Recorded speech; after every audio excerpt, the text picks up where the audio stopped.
পড়ুয়া থেকে আমি রিনা। আজ আমি একটা এমন সুন্দর গল্প নিয়েছি যেটা বর্ষাকালে, এটাই আমাদের মনে হচ্ছে বর্ষাকালের সঙ্গে একেবারে মানে অঙ্গাঙ্গিভাবে জড়িত। আমার কয়েকটা কথাতে বোঝা যাবে যে আজকে আমি কি টপিকটা নিয়ে গল্প বলতে চলেছি। এই শ্রাবণের প্রায়ান্ধকার সময়ই কমে আসে ইলিশের দাম, যদি ঈশ্বর করেন। জলের এই উজ্জ্বল শস্য সেজে উঠে তখন সবার পাতে। কালো জিরে সর্ষে সুসজ্জিত ইলিশ মাছ আসলে বাঙালির সংস্কৃতি চিহ্ন। সে পদ্মা হোক গঙ্গা হোক, ভিসার তো আর তার কাটা নেই। এক হাতে ছাতা, অন্য হাতে ইলিশের সামান্য অংশ ব্যাগে নিয়ে কর্দমাক্ত মাছের বাজার থেকে বিজয়ীর গর্বে ফিরে আসেন বাঙালি পেনশন প্রবীণ। এটা ঋতুচক্রের মতো প্রতিবার প্রতি শ্রাবণে ফিরে ফিরে এসেছে। যদিও এক একজনের পাতে অনেকগুলো পড়ার, এগুলি সব এখন দুর্লভ স্মৃতি। এই রূপলি যে শস্যটি, এটা কিন্তু বাইরের দেশে কিন্তু তোমার সেটা কিন্তু সমানভাবে রয়েছে, প্রবাসী নস্টালজিয়াই বলা যায়। মানে বঙ্গ কৌলিন্য ধরে রাখার জন্য বাঙালি যতই বাদ দিক, ইলিশ মাছকে কিন্তু মোটেই বাঙালি দিতে পারেনি। এটা বাঙালিতে একটা লক্ষণ। ইলিশ থেকে কিন্তু ফিরিয়ে নেয়নি মুখ কেউই ধরতে গেলে বাঙালিরা। আসলে এটাই আসলে ইলিশ মাছ হচ্ছে পারিবারিক আড্ডার মতো, ইলিশ আড্ডা, ইলিশ সংস্কৃতি। ইলিশ তো শুধু খাবার নয়, গর্ব করার, গল্প করারও বিষয় বটে। সে যেরকম আড্ডাই হোক না কেন, বাজারে যা দাম তাতে হয়তো এত দামি মাছটা অনেকেই কিনতে পারছে না। কিন্তু দেখে এসে প্রতিবেশী বন্ধুদের সঙ্গে ইলিশের দাম নিয়ে কথা বলাটা কিন্তু দারুণ মনে হচ্ছে একটা সুস্বাদু ব্যাপার। কালো জিরে, কাঁচা লঙ্কা, বেগুন, কুমড়ো দিয়ে গল্প বলতে বলতে আমারই মনে হচ্ছে সত্যিকালে আমি একটু পরে হয়তো ইলিশ মাছের ঝোল দিয়েই ভাত খাবো। আজ আমি তাই ইলিশ নিয়ে একটা গল্প বলবো। গল্পের নাম ইলিশ। লিখেছেন অলোক মুখোপাধ্যায়। ভাদ্র পেরিয়ে আশ্বিন পড়ে দিয়েছে, বৃষ্টির প্রকোপ এখনো কমেনি, ভালোই চলছে।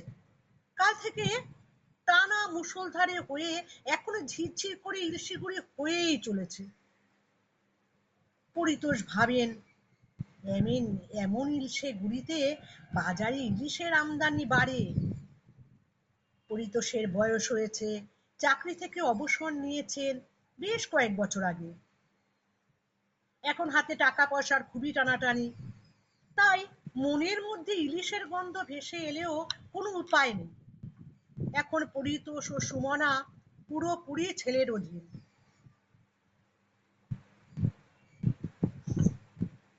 রাস্তায় সাইকেলের বেল। রিয়া দোতলার জানালার পর্দা সরিয়ে দেখে মাছওয়ালা। বলে, কি গো, ভালো কিছু আছে? সাইকেলের পেছনে ঝাঁকায় রোজ থাকে পার্শে, বাটা, চারাপোনা। কিন্তু আজ লোকটা দেতো হাসি ছড়িয়ে বলে, বৌদি, আজ শুধু ইলিশ, একদম তাজা, কেজি, সোয়া কেজির নিচে একটাও নেই। রিয়া মুচকি হাসে, একটু অবাকও হয়। নিচে নেমে এসে বাইরের দরজা খুলে ডাকে। ঝাঁকার উপরে প্লাস্টিকের নীল ঢাকা, তার নিচে রূপলি আলোর বিচ্ছুরণ।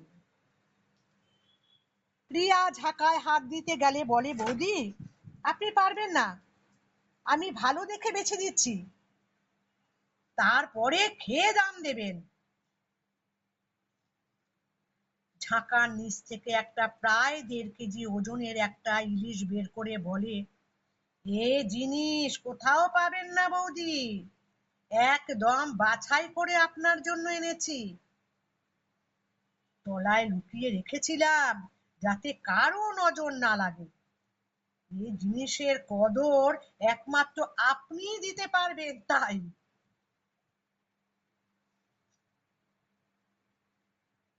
বারান্দায় বসে দেখছিলেন পরিতোষ। মাছখানা দেখে চোখ মন ভরে যায়। যাক, আজ তাহলে অনেক দিন পর জিভের আর ভাঙবে। এত বড় মাছ, তার তো স্বাদই আলাদা। লোকে যাই বলুক, খোকা ইলিশের সঙ্গে খয়রার তেমন তফাৎ নেই। খেলে বড় ইলিশই খেতে হয়। বড় ইলিশের পেটি বলো, গাদাই বলো, সবই অমৃত।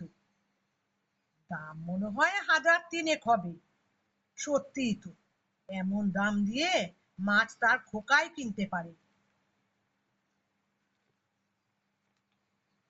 ছোটবেলায় কাটানো দেশের বাড়ির কথা মনে পড়ে পরিতোষের। মধুমতির ইলিশ, সে কি ভোলা যায়? ইলিশ রান্না হলে সেদিন আর স্কুলে যেতে মন চাইতো না, মন পড়ে থাকতো মাছে। গরম ভাতে তেল, 1 পিস গাদার মাছ ভাজা, মাছের ডিম ভাজা, আর তারপরে গড়গড়ে সর্ষের ঝালে ইলিশের পেটি। সেসব দিন এখন শুধুই স্মৃতি।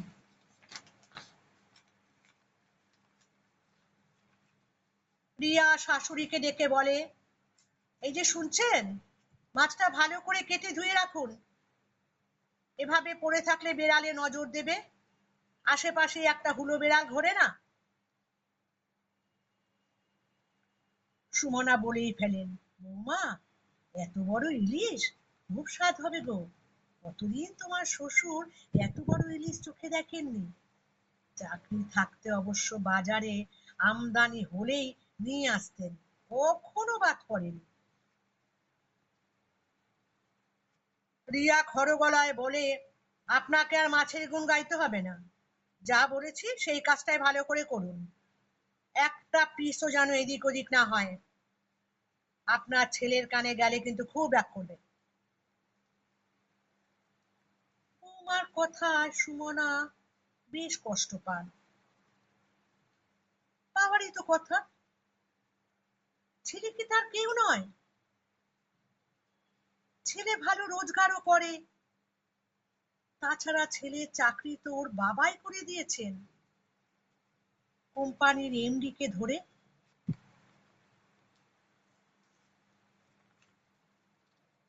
সুমনাকে মাছ কাটতে দেখে পরিতোষ ভাবেন, আজ তাহলে কপাল খুলে গেল। সুমনাকে বলেন, সুমনা, আজ অনেক দিন পর তাহলে জিভের স্বাদ পাল্টানো যাবে। সুমনা বলেন, তোমার বড্ড লোভ। দেখলে না, মাছের পিসগুলো সব ধরে উপরে ফ্রিজে তুলে রেখে এলো। ও মাছ আমাদের কপালে নেই। বলিহারি তোমার, এতদিনও মানুষ চিনলে না তুমি।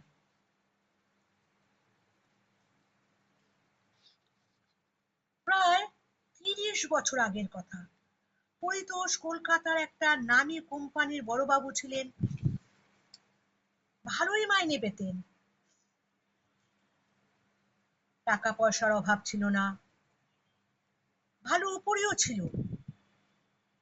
বড় বড় অর্ডার ধরতে পরিতোষের কলমের আঁচল লাগতো। কোম্পানির কুর্সিতে বসেই অনেকেই বেশ মোটা মাল কামাতেন। পরিতোষও একটু একটু হাত পাকিয়েছিলেন।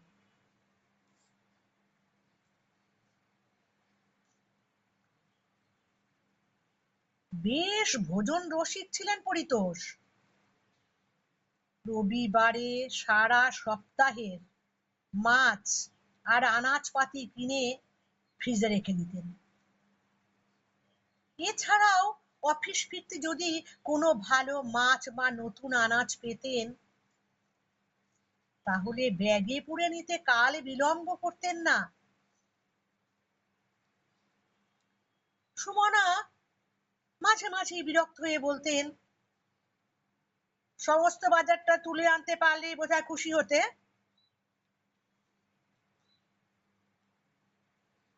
পরিতোষ হাস্যে বলতেন, এখন পাচ্ছ পেট ভরে মন ভরে খাও, পরে ছেলের জমানায় কি হবে কিছু বলা যায় না গিন্নি।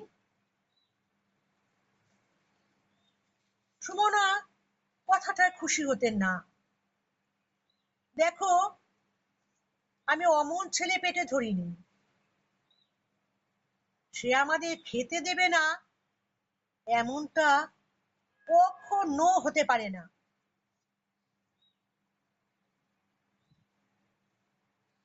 সেরকম সময়ে বর্ষা এক রবিবারের কথা আজও মনে পড়ে। মাছওয়ালা পরিতোষকে দেখে দাঁত বার করে বলে, এই যে স্যার, এদিকে আসুন, আজ খাসা মাল আছে, একদম মাখন, মুখে দেবেন আর মিলিয়ে যাবে। এই বলে সে প্রায় কেজি দুয়েকের একটা ইলিশ তুলে ধরে বলে, নিয়ে যান স্যার, এই জিনিস ভাগ্যে থাকলেই মেলে, বহু লোক অনেক টাকা কবুল করেও পায় না, এসবের দাম আপনার মতো লোকই বুঝবে। পরিতোষ অমনি মাছটা নিয়ে নিলেন, দৌড়াদৌড়ি রাস্তাতেই গেলেন না। মাছওয়ালা টাকাগুলো কপালে ঠেকিয়ে বলল, বাজারে এলে এখানে একবার ঢু মেরে যাবেন স্যার, আপনার ভাগ্যটা খুব ভালো, পদ্মার আসলি ইলিশ পেয়ে গেলেন আপনি।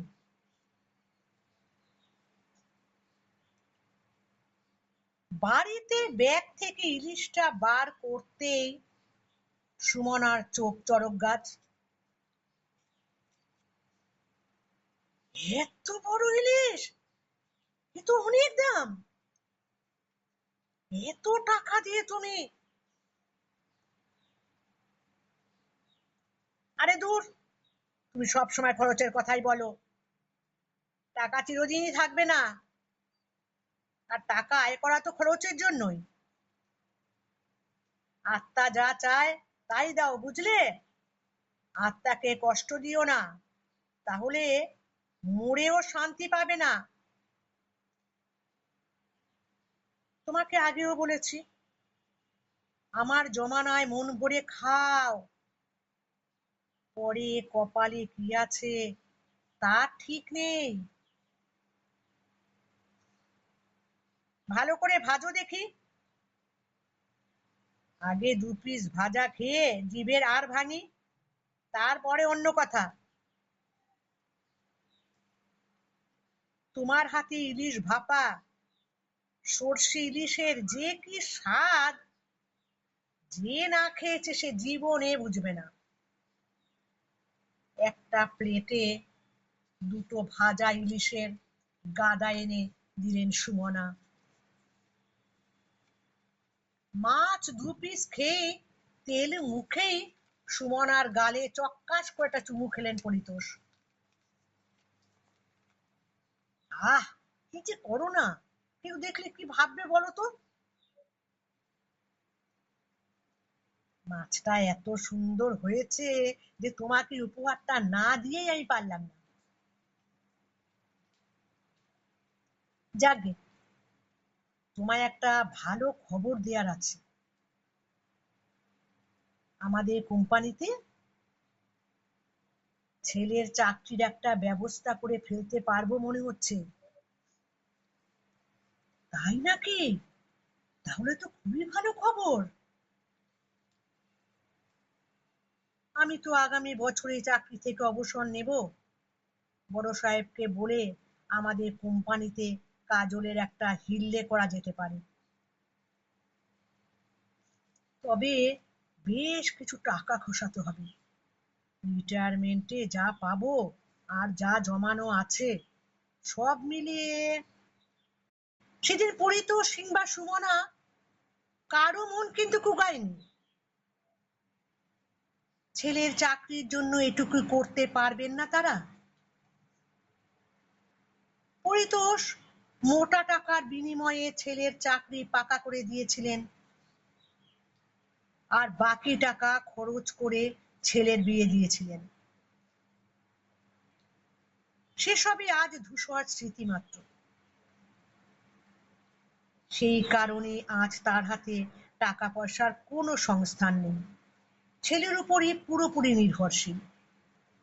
এই 2 পিস ইলিশ মাছ ভাজা দিয়ে গরম ভাত বেড়ে দিয়ে রিয়া বলে, তাড়াতাড়ি খেয়ে স্কুল ড্রেস পরে রেডি হয়ে নাও, বাসের সময় হয়ে এলো। পরিতোষ বলেন, রিয়া 1 কাপ চা দেবে মা? আর চা করতে পারবো না বাবা, এই সকালেই তো খেলেন, তাছাড়া আমার তাড়া আছে, কলকাতা যেতে হবে, আপনাদের খেতে দিয়েই বেরোবো, ফিরতে দেরি হবে, অনেক কেনাকাটা আছে। পরিতোষ আর সুমনাকে ভাত দেয় রিয়া, সঙ্গে ভারী করে কাটা আলু দিয়ে করা পোলট্রির ডিমের টেলটেলে ডালনা।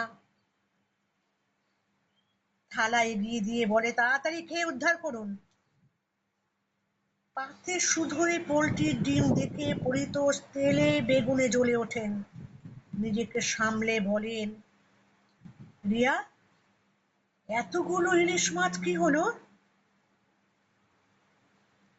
ওগুলোর দিকে নজর দেবেন না, আপনার ছেলে ফিরলে তারপরে রান্না হবে, বলেই বেরিয়ে যায় রিয়া। ইলিশ ভাজার সময় গোটা ঘর গন্ধে ম ম করছিল, প্রাণ ভরে গন্ধ উপভোগ করেছেন পরিতোষ। আর এখন যদি খাবার সময় পোলট্রির ডিম খেতে হয়, তাহলে কার না রাগ হয়?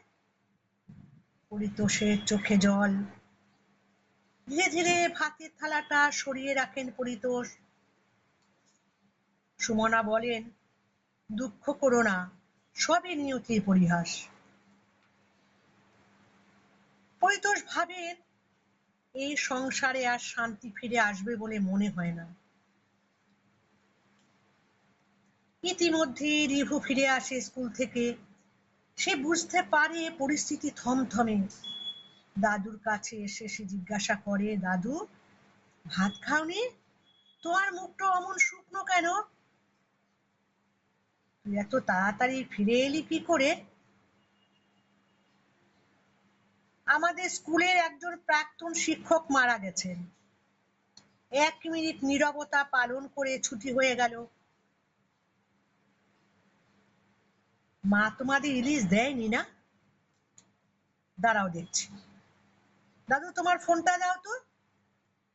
রিভু বুঝতে পারে ওর মা ফ্রিজে মাছ তুলে রেখে চাবি নিয়ে চলে গেছে। ডাইনিং টেবিলে পড়ে থাকা ডিমের ঝোল ভাত দেখে সে গোটা ঘটনাটা আন্দাজ করে নেয়। রিভু ওর বাবাকে ফোন করে। হ্যালো বাবা। ওপার থেকে কাজল প্রশ্ন করে, তুমি স্কুলে যাওনি? দাদুর ফোন থেকে ফোন করলে? হ্যাঁ, গেছিলাম, একজন প্রাক্তন মাস্টার মশাই মারা গেছেন, তাই ছুটি হয়ে গেছে। ও, সো স্যাড। বাবা, মা আজ ইলিশ কিনেছে, খুব বড় মাছ গো। সে তো খুব ভালো খবর। না বাবা, ভালো খবর নয়, মা আমাকে দিয়েছে 2 পিস ইলিশ ভাজা, কিন্তু দাদু ঠাকুমাকে একটুও দেয়নি, ওদের শুধু ডিমের ডালনা দিয়ে ভাত দিয়েছে। দাদু রাগে অভিমানে ভাত খায়নি। আমার খুব খারাপ লাগছে জানো, কি করি বলো তো? কাজল কয়েক সেকেন্ড চুপ করে থেকে বলে, শোনো মন দিয়ে, টিভি টেবিলের উপরে যে ফুলদানি আছে, তার ভেতরে সব ডুপ্লিকেট চাবিগুলো থাকে, ফ্রিজেরটাও আছে। ফ্রিজ খুলে 4 পিস মাছ বের করে দাদু ঠাকুমাকে দিবি, ঠাকুমাকে দিয়ে ভাজা করিয়ে জোর করে খাওয়াবি, তারপর মাছের থালা ফ্রিজে তুলে দিবি, চাবি দিয়ে চাবির জায়গা মতো রেখে দিবি। রিভু বলে, কিন্তু মা যদি সব পিস গুনে তুলে? কাজল বলে, ছাড়ো তো, ছাড়ো তো এসব কথা। কথা তুললে কোনো উত্তর দেওয়ারই দরকার নেই। কাকে সাক্ষী রেখে গুনেছে? কে জানে ফ্রিজে কটা মাছ আছে? চাবি দেওয়া ফ্রিজ থেকে মাছ কি গায়েব হতে পারে? তোর মা ভেবে নেবে নিশ্চয়ই গোনা আর তোলার মাঝখানে কোনো এক সময় চালাক হুলোটা এসে, বুঝেছিস, ত্রিভু বাবার কথা মতো সব কাজ করে আর মায়ের হয়ে নিজে দাদু ঠাকুমার কাছে ক্ষমা চেয়ে নেয়। বিকেলে কাজের লোকের হাত দিয়ে পাচার হয়ে যায় না খাওয়া ডিমের ডালনা। দাদু ঠাকুমার খাওয়ার পরে সমস্ত কাটা কুটো বাইরে ফেলে আসা হয়, বাসনপত্র মেজে ঘরে রুম ফ্রেশনারও ছড়ানো হয়। ইলিশ মাছের গন্ধ ঢাকা কি সোজা কথা? রিয়া কলকাতা থেকে ফিরে এলে মাছ বার করে অবাক। রাতে কাজল বাড়ি ফিরে রিয়ার কাছে ঘটনার আদ্য পান্ত বর্ণনা শুনে বলে, এ তো স্বাভাবিক, তোমার মন পড়েছিল শপিং এ, কি গুনতে কি গুনেছ তুমিই জানো, না হলে গুনে রেখে হয়তো কোথাও চোখের আড়াল হয়েছ, পুরোটা কাজ সেরে পালিয়েছে। বিভু ওর মায়ের অলক্ষ্যে বাবার দিকে তাকিয়ে মুচকি হাসে। কাজল রিভুর মাকে আড়াল করে রিভুর হাতে আলতো চাপ দেয়। নিজের ঘরে হজমের ওষুধ খাচ্ছিলেন পরিতোষ বাবু। দেখতে পেয়ে উদ্বিগ্ন সুমনা বললেন, তোমার কি অ্যাসিডিটি হলো নাকি? বিষণ্ণ হেসে পরিতোষ বাবু বলেন, না গো গিন্নি, নিজের ছেলের সংসারে বেড়াল হয়ে চুরি করে খাওয়া মাছটা পেটে বড্ড ফুটছে, নাতিটা কষ্ট পাবে বলেই, না হলে আমি। মাথা নিচু করে বসে রইলেন সুমনা। হঠাৎ বৃষ্টি নামল, চারদিক আচমকায় ঝাপসা। গল্পটি এখানে শেষ করলাম। এত সুন্দর ইলিশ নিয়ে গল্পটা শ্রাবণ মাসে এত ইলিশের সময়ে আমার মনে হলো একেবারে উপযুক্ত। সবার, যারা ইলিশ খেতে খুব ভালোবাসি, ইলিশ খায় এই সময়ে, প্রত্যেকের অনেক স্মৃতি উদ্রেক করবে মনে। আশা করি ভালো লাগলে তোমরা সাবস্ক্রাইব করো, বন্ধুদেরকে শেয়ার করো। আজকের মতো নমস্কার, বিদায়।